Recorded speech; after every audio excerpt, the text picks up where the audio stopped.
1 जुलाई से 3 नए आपराधिक कानून लागू होने जा रहे हैं। ये 3 नए कानून भारतीय न्याय संहिता, BNL भारतीय साक्ष्य अधिनियम और भारतीय नागरिक सुरक्षा संहिता हैं, जो Indian penal code 1807, code of criminal procedure 1973, CRPC और इंडियन एविडेंस एक्ट 1872 की जगह लेंगे। केंद्र सरकार की ओर से तीनों कानूनों को 1 जुलाई 2024 से लागू करने की अधिसूचना जारी कर दी गई है। कानूनों में बदलाव का उद्देश्य भारतीय आपराधिक न्याय प्रणाली को आधुनिक बनाना है और इसमें इलेक्ट्रॉनिक रिकॉर्ड, फोरेंसिक जांच, अपराध दृश्यों की वीडियोग्राफी और डिजिटल समन के प्राविधान शामिल हैं।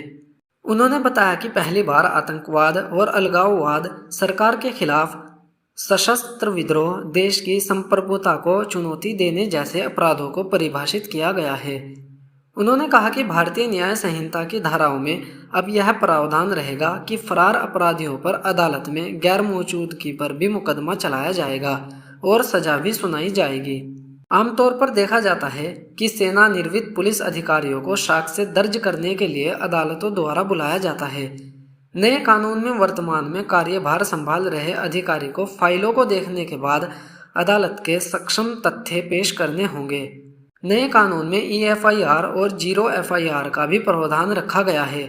यह एक क्रांतिकारी बदलाव है। कुल 313 संशोधन किए गए हैं जो आपराधिक न्याय प्रणाली में क्रांतिकारी बदलाव लाएंगे। तलाशी और जब्ती की वीडियोग्राफी अनिवार्य की जा रही है और इसके बिना आरोप पत्र स्वीकार नहीं किया जाएगा। कानून के संरक्षकों एवं न्यायविदों को दोनों प्रावधानों को ध्यान में रखते हुए कार्य करना होगा।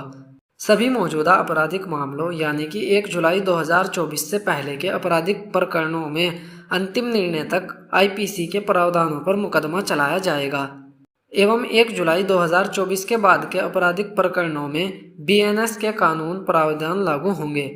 इंफॉर्मेशन टेक्नोलॉजी एक्ट 2000 का स्कोप भी बढ़ाया गया है।